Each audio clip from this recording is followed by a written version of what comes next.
Well, good evening, everybody. Welcome back to Woodbine Mohawk Park in studio here with Chad Rosema as we once again are going to mesh the NFL with Woodbine Mohawk Park harness race. 11 dashes tonight for you to enjoy while you're still taking in your football. It's just kind of a nice mix, a nice match, Randy, that so far has been a pretty good success over the last few weeks. You're going to have a difficult time. You got to look at me through your left eye and look at the football screen through your right eye. You're going to be the opposite of cross-eyed when it's over and done with. Got my Broncos in a dog fight right now with the Packers. Mm-hmm. Tight going. You got a friend that's a fan of the Packers. Yeah, Mr. Baldacchino. We're foes today as far as our teams go. Not sure he's tuning in right now or not. It is halftime for that game, but I already sent him a message that said "Go Broncos." Haven't heard back from him just yet. Yeah, he maybe just lost my number. There you go. But anyway, it's a fun day. It's a typical December one again. I mean, as far as the elements, we're all right. Weather-wise, it's just cold again, and that's going to be a theme. It's just kind of carried over from last night. It was pretty cold last night too. It was. It's going to be a lot colder tonight though. When I was driving in here, I think it was -10 with the sun beaming down. So when that sun drops down, the only thing that we're a little bit lucky with tonight there, it doesn't seem to be as windy. Yeah. So that's going to help us. But when that sun drops, I'll bet she's going to feel like about -20. Now, did you not say at one time you drove in Minnesota? Yeah. Yeah. Was that ever during the winter? Just at the end of the winter. The meet was 3 months. It went from the middle of September, October, November to the middle of December. Yeah, which, I mean, I'm sure you can still get pretty cold, but I mean, the dog days of winter, thank goodness they didn't race, because I could imagine that would be... It's the only place that I've ever been to that if you go for dinner, like you just say you're going to go to a Montana's, every single parking spot has a little stick up the front where you can plug your vehicle in. Because just going for dinner and being in there for maybe an hour, your vehicle will just freeze solid. That's how cold it gets in Minnesota. Yeah. So I got out of there just in time. Last night, I know, we got to do the show together somewhat. Mm-hmm. I was upstairs there, but and you were, caught down here solo, which, you and I don't love that. Mm-hmm. Obviously, we'd like to have somebody down here to kind of banter with. But it was a fun night, though. Mm-hmm. It was a good Saturday. I know we had fan appreciation here. We kicked things off with the Santa and Grinch. And then it was just good racing throughout the night. It was your typical Premier Saturday card. It was. I mean, listen, the for whatever reason, and I don't know why, but that Santa Grinch race with you calling it for whatever reason tickled my funny bone last night. Okay, I couldn't get it out of my head. And it just zipped me right through the whole night. So last night to me was it was one of those situations where I felt guilty being paid to be here because it was just so much fun. Yeah, and you get your hopes up a lot last night as far as multi-legs go. I know you were kind of one away on every one of them. The sixth race is the one that really, really did me in. Yeah, I was 4 for 5 in the first pick 4, 4 for 5 in the mid pick 4. Or 5, 4 for 5 in the late pick 5. I got knocked out in the last race in the late pick 5, and I was 5 out of 6 in the pick 6. It was the sixth race that did me in. Yeah, so it was fun, as you can see there. Favorites didn't have a big night. No. Winning just 3 of 12. That's a nice number, 25, eh, Chad? Yeah, Grit and Grace with Plant in the bike. He had 2 wins last night, I believe. And then Dougie with Tarasi. That's his 3rd in a row at the open level. Brew raced well. I thought that was the best we've seen Brew since he's come back. Mm-hmm. It was just kind of when he had to angle out, it ended up, kind of he gave up 2 or 3 lengths maybe. That, but the inside's not going to come open. No, for sure. That's for sure. And I'm not sure if the winning move wasn't when McNair went back to the front. If he stays on the other horse's back, maybe we're talking about Brew Hanover with his first win since his return, I think McNair knows what he's doing, doesn't he? Oh, Jesus. I'll tell you something there. I mean, just when you think you might have him figured out, you know what I mean? Boy, oh boy, he'll just change things again. Yeah, he's a lot of fun to watch. And then as you saw in there too, Daryl Thiessen lighting it up. Oh, right from the back, last to first. 59-1 for Josh McKibben. Yeah. I mean, it was a maiden that went, in like 58 and change? Yeah. I think it now, was. There's an interesting horse that's either in tonight or in tomorrow that Daryl Thiessen was training that he is now. Oh, that he was training, okay. Yeah, that he turned over to Josh McKibben. Oh. And this is going to be first start Josh. Now, he's either in tonight or he's in tomorrow, but I think I used him in for second. Okay. All right. Well, we're going to dive into this 11-pack here shortly, but we want to continue on with some O'Brien coverage. Should be coming up up this week where we're getting to see who the finalists are, the nominations that were listed, for all the voters to be able to kind of, submit their votes, and then they'll narrow it down to who it is that's getting the most of those votes. But we're looking at the three-year-old trotting filly nominations. Stormont Beautiful for Kevin Ben and, Bob McClure and company. She had a big year. Both sides. I mean, in the provincial program and at the Grand Circuit, she was the lone supplement for the Breeders' Crown, right? Yeah. And the second best there, wasn't she? Yeah, and then won the race prior to the Breeders' Crown. I don't think it was an elimination. I think it was an eligible or something. Remember the one she won? Oh, that's right, because they went straight to a final, right? Wasn't it 11 of them? Yeah, but she won that, and there was a lot of Breeders' Crown fillies in there, and she won that too. So the back end of the season for Stormont Beautiful was just unbelievably good. Really, really unbelievable, But, we had a great bunch. Look at it. We got She'll make a nice addition, I think, to the aged mare group. I agree. Yeah. I agree. I completely agree with that too. What about now, this is a really, really deep group in this one. I mean, you look down at the bottom, the very bottom one, Our Duchess. Yep. What happens if she doesn't get tossed from the the money's certainly a lot higher. Well, yeah. I mean, that's probably going to move her right into maybe second or third. You know what I mean? Easily. Lasting Dreams up there with the 278, right? Yeah. Sprite Sealster with a big year, but Mona Lisa missed a bunch of time and still managed to put away nearly 400. You see, that's the thing, Chad. I mean, as much as I'm a fan of all of these ones here, to me, talent-wise, I still got to lean towards Mona Lisa. Yeah. I really do. Yeah. I just think that when she is on her game, the rest of them can't beat her. Yeah. When she's not on her game, they're so close to her that then they can beat her. You know what I mean? But when she's on, I say she's on. All right, so Stormont Beautiful, we're going to have a look at her. We can just roll these as we're going. We've got Stormont Beautiful in an OSS Gold final at the end of September. And, this was one that was showing no worse for wear as the season went on. If anything, she was getting stronger. Exactly, right? 100%. Well managed by Kevin Ben. And McClure. Yep, exactly. I mean, they worked as a team. Bob had a big year in the OSS. Yeah, look at this, you know what I mean? And the way that McClure does everything, he's good. Now it's just shut her down and save a little bit there for maybe next year, next start, next whatever. He's just such an intelligent driver. Big move on the end of it there too for Mario Barishon. Where Bob has said, she's got one really good move there, because if you use her early, she maybe doesn't have as much on a kick on the end of it. Right. We kind of seen the same thing the other night, and I'm not taking anything away from her, please, because I'm a big fan too, but we kind of seen the same thing the other night with Absolution. Left a little bit, had to stay into the hotter part of the pace, just didn't seem quite as that big a kick on the end of it as when she goes to the back, does nothing, and then somehow or another she stays within 6 or 7 lengths, and then she unleashes. I found that Stormont Beautiful was the same. When they did very little with her, she had a crazy move on the end of it. Yep. If they tried to overdo it with her, it was still there, but maybe not just quite as strong. And I think that that's what I mean with McClure, the way he managed her too. He realized very early that she was stronger this way. So although it was a, not the season that Blake McIntosh had necessarily written up for Mona Lisa, it all worked out in the end. She had some success early, then there was obviously some bumps in the road, but here with the super final on the line, was well positioned by James, and he kind of got the jump here on Stormont Beautiful, right? And just a good effort from her and able to track down the leaders and come up for the win. Big effort. And here's Stormont Beautiful. This is her ball game. You know what I mean? She didn't do anything, and she's got a big kick. Look at her come. But they could have went around again, and I don't think she beats that other mare. When this girl, when Mona Lisa is on her game, she's got different tools than the rest. She can go to the front, cut it, and still have a big kick on the end of it. The rest of them didn't have that. If I was voting, I'd have to lean a little bit towards Mona Lisa, and that's a tough thing to say because, like I said, I'm a huge fan of Stormont Beautiful. Yeah, 3 Colt Trotters for the O'Briens as far as the top nomination for horses. Another one that Bob McClure was a part of.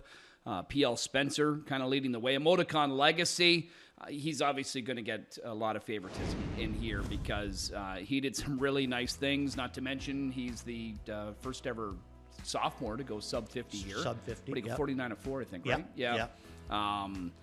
Still thinking of that, and again, you can be judged on what you did south of the border and at the Grand Circuit because what you've done for Canadian racing and Emoticon Legacy. I mean, when he won the Futurity, I mean, that trip. Yeah, huge. I mean, I didn't expect him to hit the ticket off of that trip. No. And his only kind of average kind of start was the Hamiltonian. Yeah, unfortunately. He just didn't come up sharp. The lone time I bet him. Oh, no. So, I know it was. I was, yeah. Yeah. Well, if Mr. Godin from Determination would like to throw a hit out on my co-host there, you know where he is. Well, maybe not a hit, but you can blame me if you'd like. Well, I'm going to blame you. No, again, nice, amazing group. Let's talk quickly about PL Spencer. Yeah. I think that, we'll roll his super final here as right. you're talking about him, yeah. Again, McClure did a great job, but I'm not 100% sure if I wouldn't lean really, really heavily towards Buzzy Bossens with this one. Mm-hmm. Stevie Bossens, you know what I mean? Sharp horseman, very sharp. You know. I mean, he's incredibly smart horseman, you know what I mean? And, you know, when you get a smart horseman like that, they normally will go to a, very sharp driver too, and I think that you were hoping they were going to supplement this guy. Yes, I was. Right? I was hoping that they would. Yeah. But to the Breeders' Crown, I'm right. referring to. But that being said, as much of a fan I am of this horse, at no point did I ever see this horse reaching Emoticon Legacy's ability. Mm-hmm. That's the way that I kind of look at that. And again, like I'm not voting this year, so I'm just saying the way that I would vote if I was voting, I would have to probably go to the next one that we're going to see. They're two different levels of talent. Now, this guy might get to there. If they'd supplemented him to the Breeders' Crown and he won it, then that's a different story again, you know what I mean? But they didn't, which I think was a good move, but they never really, to me, quite reached the ability of Emoticon Legacy. Yeah, I mean, tough to argue against him. He looks like the cream of the crop, especially because, a lot of his races at the Grand Circuit level. And we're going to show one of them. It was here. It was the Grade 2 Good Times, able to win that on the NA Cup weekend. Part of what was a big year, because when you went into this year, and especially when we kind of got talking around Hambo time, there were 4 or 5 really good 3-year-old trotters that were all talked about, whether it be Super Chapter, Go Dog Go, Maryland, Emoticon Legacy, and others. Mm-hmm. And then shortly after the Hamiltonian, then it started to seem clear that this was the guy. Yeah, absolutely. You know what I mean? Yeah, and that's what I mean. Like he has abilities that I think a lot of the rest of them don't have. Did he have a perfect season? No, he didn't. But if somebody was to say to me, who's the best one, that is the best one. And I'll make it a prediction too. You know what I mean? Before he's done, this horse, I say he trots in 48. Okay, yeah. Well, he is coming back next year. Yeah, so I say he trots in 48. And I'm not saying 48 flat. I'm saying 48 and 4 less. I say this horse goes in 48. That's the kind of ability that this guy has. Like this is a special, special horse. After what we saw this year with the trotters, especially here, to have what did we have? 3 trotters go sub 50. Yeah. Right? Yeah. And all powerhouse horses. Lexus Cody ended up being the fastest of all time here, 49-1, and then Emoticon Legacy. 3-year-old. Yeah, exactly. So it's just getting quicker and quicker, and I find they're really getting quicker here. Yeah. And credit to the track crew and what they did throughout the entire season. Yeah. For that as well. So those are a couple of nice-looking divisions. Really looking forward to seeing the list of the finalists when they do come out, and that's the luck to you is all. I mean, it's a long, long, hard year, and this is like the gravy on the mashed potatoes, Jason. Oh, I don't mind that. Mm-hmm. Yeah, don't mind that at all. All right, so he's queuing up our producer to say, let's roll on, and he's saying, all right, let's go. We'll go race number 1. So we've got first of 11, $75,000 guaranteed in the early pick 5. Easily the best. 4 to 5 right now. When you look at the lines, you'd say, really, 4 to 5? But Des Tecour, with a huge percentage, what Des has been able to do right off the claim with others. And then not only that, he basically, changes everything but, the kitchen sink here, right? He bought out the whole tack shop. Yeah. Basically. Yeah, there was a lot. A lot of, I think he went right through the entire chapters of the care and training of the trotter and pacer and come to this. So, and then we're not, like all the changes. Okay, so aluminum to steel in front. He's going to add a Murphy blind on the right-hand side. So, maybe they were thinking that he's drifting out a little bit. He's going to tighten the hobbles up. He's going to go from 61 to 60 on easily the best. And he's going to change his bridle too. Yes, all these changes. Blinkers to blind plus... wait for it, first start Lasix too for this guy. Yep. So there's a lot coming in on easily the best. all the and just the Des Takur angle is another one. All the handicappers, I think, are going to be big time on this guy. Like, they're going to be all over him like pee on a bum shoe. And I, myself, am going to go and put him in on the bottom. I'm going to throw him in for fourth. I got to see it first, make sure that everything's good. Because, the last two, the two bottom lines, Chad, where he's coming home in 27 and change, those are nice miles. But everything else, I'm not really impressed with the 33 and the 30s on the end of it. I don't know what that's going to win. I don't know if he's going to make that much of a difference. I don't know if Lasix, a lot of I don't knows was easily the best. But what I do know is that there's a horse in here that I've watched race quite a few times in my life, brings a lot of back class to this race, and I thought he was crazy good in his last start. So let's take a look at my top pick, which is going to be the 5 horse, Bayfield Beach. We've seen this dance with this guy lots of times before. He is bringing some serious back class to here. Last week, Travis Henry was driving this guy. He's going to be coming back to drive him in here again. Had the 9 hole, got himself into a fantastic spot. Left out of there, got it right into the 2 hole off of a quarter and 28-2. I'll say it again, 28-2, pedestrian speed. And he, nullifies that 9 hole, puts him in a good spot. Look at the body language on Travis Henry. Unbelievable right now. And this is about as much room as Travis is going to see with Bayfield Beach. He's going to slightly ease him out of the pocket, but that ain't working. That's not going anywhere. So he moves him back down to the inside, side to side, looking for the places to go. He doesn't quite have the room to get up on inside of James and Louis there. So he, right here at this point, guess what, ladies and gentlemen? It's a call off. And this horse still wants to go through. I'm going to go Bayfield Beach in here. Lot to like about easily the best. I like Bronx Drifter. I got him in for third. We're going to see a lot of this Dr. Shives sending these horses out to Gary Murner. I've drove horses for Shives before. Yep. Good horsemen, so they're always usable kind of horses. And in for second, I threw in the horse that Garnet has up on top. And isn't this the horse that you showed on the qualifier report?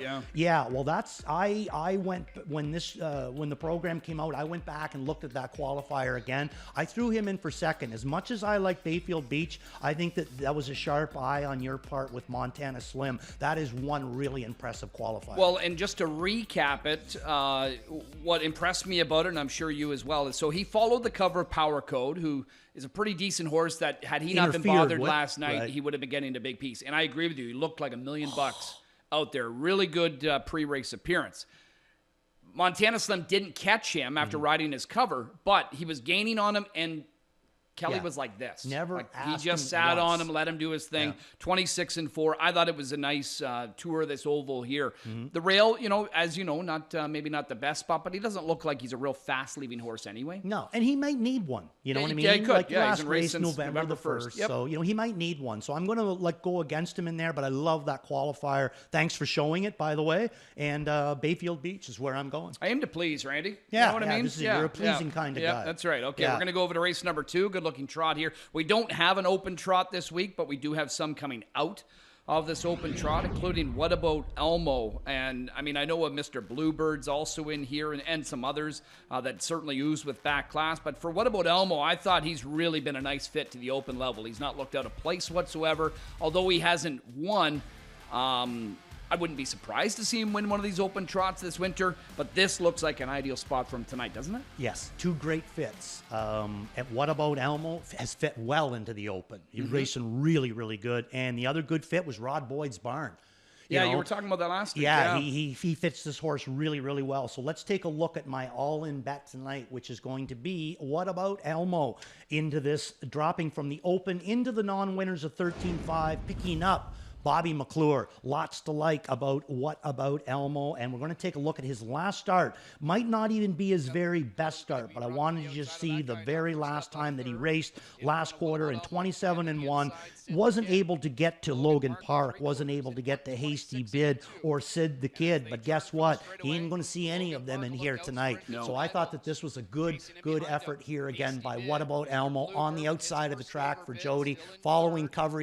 Like I said, this isn't one of his very, very best ones, but it was a good one in against really, really top horses, and he's not going to see these horses in here victim of pace tonight. too, right? Exactly. They sprinted on the end. Exactly, and he still had a little bit go on the end of it. I just love the way that he's come back, and I'm going to go that route. And Bob knows him very well. Yes. He's back aboard. Yeah, I think McClure gets along better with him than anybody that I've seen drive him. I really, truly do. He can do things that are amazingly good with this guy. He can get him to chop miles. He can get him to fire hard on the end of it. I mean, he's like Elmo's sweater.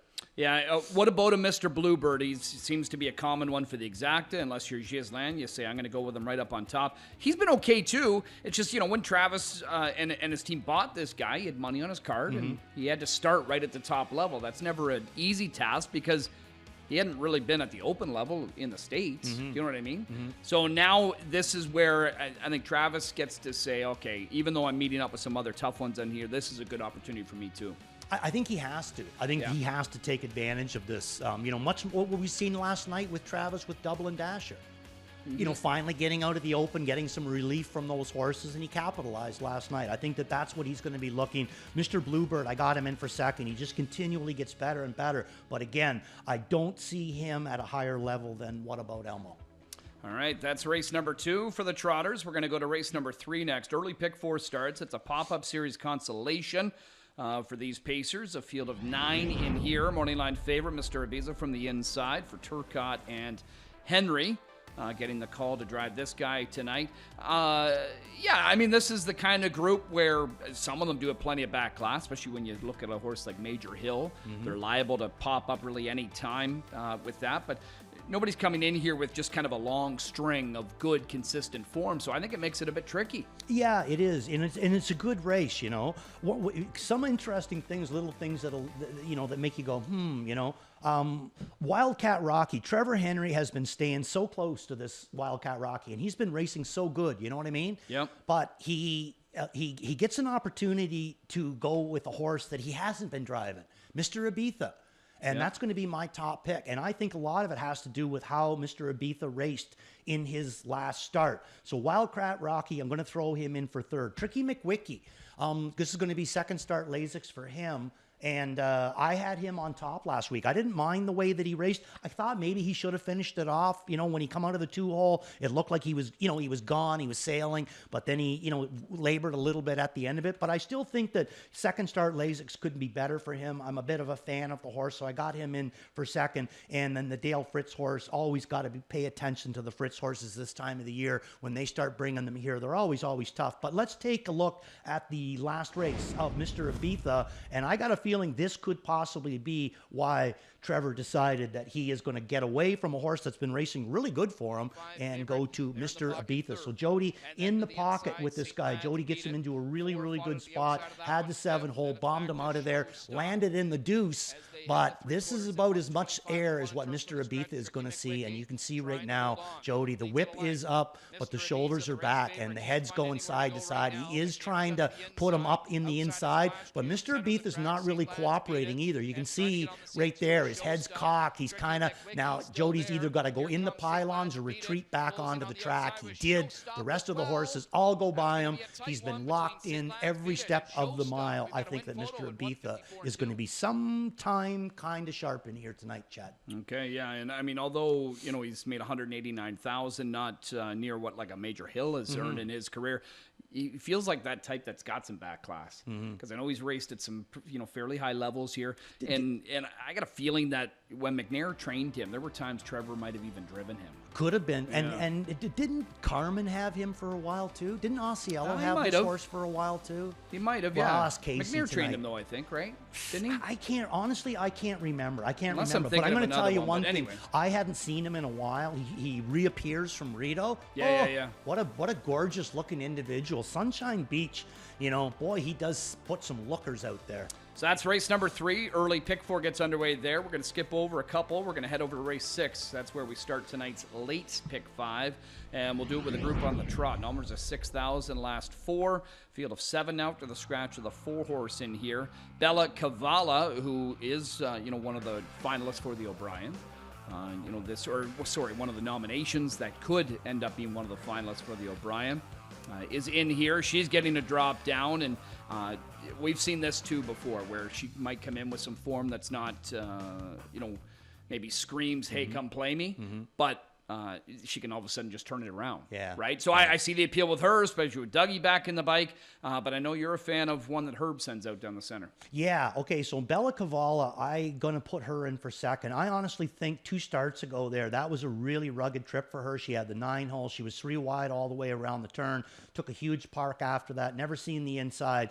And she come home in 30 seconds. And sometimes with mares, fillies or mares, you can hurt their feelings when you race them that way. And I've always found her to be one of those kinds of horses that she has to be confident to be doing her best work. And McNair fits her right to a T. Boy, oh boy. McNair and Louis, I always found, got along really, really good with her, And I think that her feelings got hurt. I think that that's what we've seen in the last start. I think that, she is going to take a little bit of a drop down into this class. But there's some other pretty good ones in here too. And the horse that I'm going to put up on top is the 5-horse, My Friend Jose. And that is the replay that we're going to send in. But when we're done watching this replay, I know you didn't send any picks in, but I do value your opinion. Okay.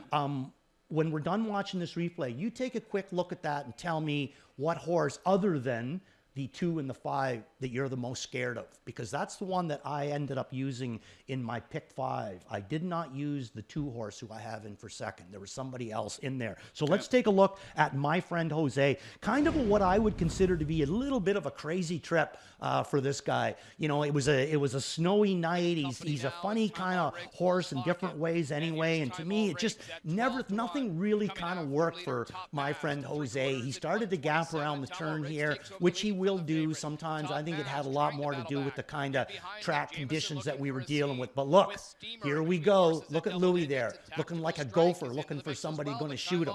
The head's up, looking from side to side. You don't do that if they don't have any go. He gives them a little bit of whack. Look what happens. Now he's splitting between the 2 of them, and now he starts to move forward again. Now look at him start to come forward here on the end of it. I think he's in a situation tonight where I don't necessarily believe that Dougie's going to want to chop with Bella Cavala. And I think that maybe he can chop with My Friend Jose. Okay, lecture over. Go to the quiz. Who scares you in this race? Well, I'm not going to say scares me, but one that I could see that's just should be factored in a little more here is Classic Magic from the inside. Bingo. I mean, she won at this level 3 back. Yeah.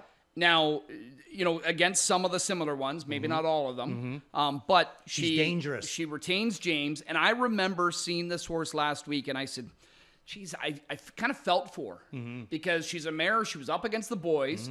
She had the 9 hole in a class that really was kind of over her head. You know what I mean? And so tonight she gets a better opportunity, plus keeping James, and I think you'll see her be a little more aggressive too. I think she's going to be no worse than 3rd back. And if she puts on that big kick that she can do on the end of it there, look out. Yeah, a bunch of you guys I see have her in there, yeah. She scares me. She scares me tonight, Classic Magic. All right, 5s and 2s, though, are the ones pick. up on top. We're going to head over to race number 10 next. In the 10th race on the program, field of pacers here. Another pop-up series consolation. A field of 9 in this spot. The morning line favorite here is Century Lucifer. So the 3-year-old's going to line up against some of the older ones. And, this was one that I know you've talked about it many times. When he first came out, I mean, he was looking like one of maybe the early 2-year-old sensations. And then, still had a pretty solid 2-year-old campaign, but then just hasn't been able to kind of put it together so far at 3. And, maybe it's just going to be one of those down years for him, and, you turn the page and go to 2026 and hope that he blossoms back into another good one again. There's so much that it takes to make a great horse, right? You know what I mean? There's so much. And this guy, to me, the biggest thing that he possesses is the thing, really, technically, you need the most is speed.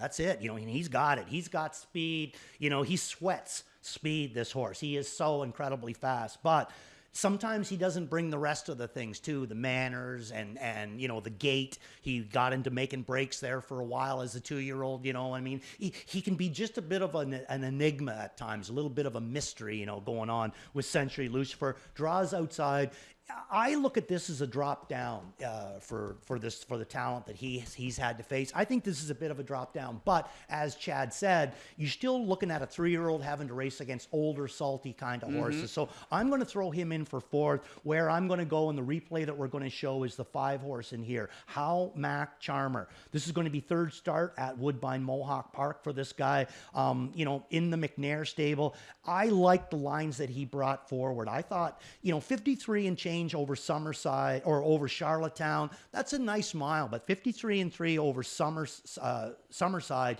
to me is a much better kind of a mile, like a more impressive kind of a mile. So I was impressed with what he was bringing to the plate. He's had 3 starts here. The very first one, I absolutely loved the way that he raced. The second start, maybe it just didn't really work out for him. And then the last start, he does draw the outside, and that's the start that we're going to show you, because I think that this guy not only had good wheels on the end of it, but I think he was maybe even just a tad locked in. And you can see he is on the outside, but I still think down the deep, we're going to see a little bit of a locked-in issue. So here's Dougie sitting at the back with How Mac Charmer out of Malicious, another Dr. Ian Moore protege. Yeah. This is a big fella too, boy. I'll tell you, he is a big guy. And right away at this point, I like this because Dougie's not chasing to get where he is. He is just sitting there letting this big fella glide along. Again, you can't even see Dougie. You can see this guy, but you can't see Dougie. And now the side-to-sides happens. He's not going to get anything to the middle of where he was heading, down where Travis Henry is right now. Now he doesn't really have anywhere to go. He does start to ask this guy to pace, and look at this guy come forward. Now he's got to snuff him right here.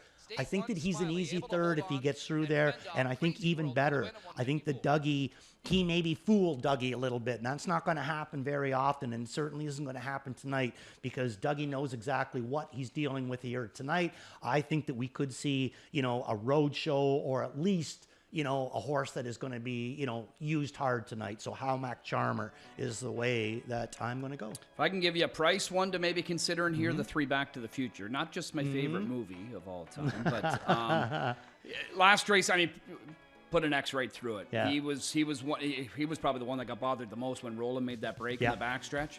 Thiessen, fortunately, avoided, even worse in that situation. But it basically took this guy right out of any contention. The week prior, from a tough draw, he was used hard. Yeah, a couple times. And really could have backed up even more, but didn't in there. I just think now here tonight, with an inside post, if this guy gets some kind of a decent trip, he's got 52 type speed in his arsenal. That, maybe Thiessen, he's been known to bring in some prices here. Yeah, for sure, definitely. I didn't use him in here, but no, I can see where you're going with that.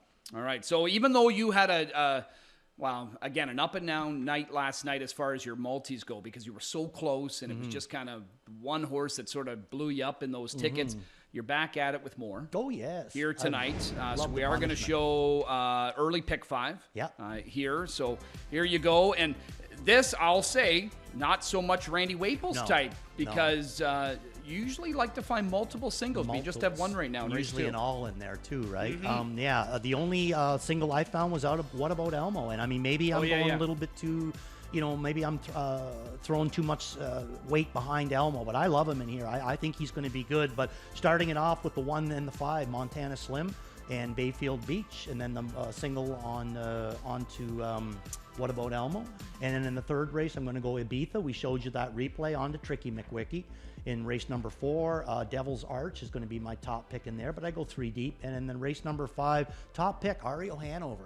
I like the way he came back to the circuit, but I also threw Ginger Tree Finney in there, racing extremely well for Team Crone. Okay, so that's your early pick 5. Are we showing a late pick 5 here as well? Yep, there it is. And again, you obviously find some of these races to be a little tricky tonight. And even the singles, you could, my single in this late pick 5, Lose World. Now, technically, we know Lose World should eat up the non-winners of 2,500, but hasn't been doing much since he came back. And first start Lasix. Is that the one that got on a bit of a tear for Jody back in the summertime? Yeah, this is the guy. Summer? Yeah, okay. This is the guy. So really, really nice horse, owned by Gino Toscani. So that's my only single in the back one as well. So I think it's a tough card tonight, but I do think that they're gettable. Okay, so that's a look at Randy's plays on the early and late. You probably have some more tickets that you'll show throughout the night too. Pick 6. Pick 6. Okay, which starts in race one number single. 4. We'll leave you with the plays of the night. I'm going to jet upstairs before stopping at the kitchen and grabbing some food. Actually, I'm going to stop and grab that before I head upstairs. But you give us our plays of the night. Have a good night down here, buddy. Yeah, you too. Thanks a lot, Chad. Appreciate the help.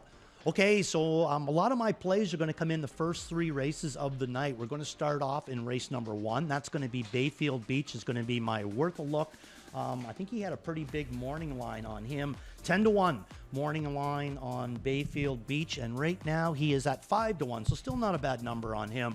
In race number 2, my all-in for the night is going to be What About Elmo. Waples Watch comes along in race number 3. That's going to be Mr. Ibiza, and Beat the Favorite is going to be all the way out to race number 9, and that is going to be Willow Time. Looking at Herb Holland having a big night tonight in his barn. And I'm sure we'll have a couple of plays of the other handicappers tonight as well. Yes, we do. So Montana Slim is the way that Garnett's going to go with the spot play in race number 1. I got him in for second. That was the horse that Chad showed you on his qualifier report. Race 8 for Ghislaine, Ike's Dream, right from the outside. Nice pick with that one. Interesting. I think McNair picking him up tonight. And Kevin Ploucha for Daily Racing Form is going to go Century Lucifer. We talked a little bit about him as a spot play, and Ike's Dream as a beware for Ghislaine Paquette. So that's kind of the way that we see tonight going forward. We got 6 minutes before the horses are probably going to start to appear onto the track. We'll give Chad that amount of time to get his food and get upstairs and get stretched out and ready to call these races, and we'll be back to talk to you real soon. Stick tight.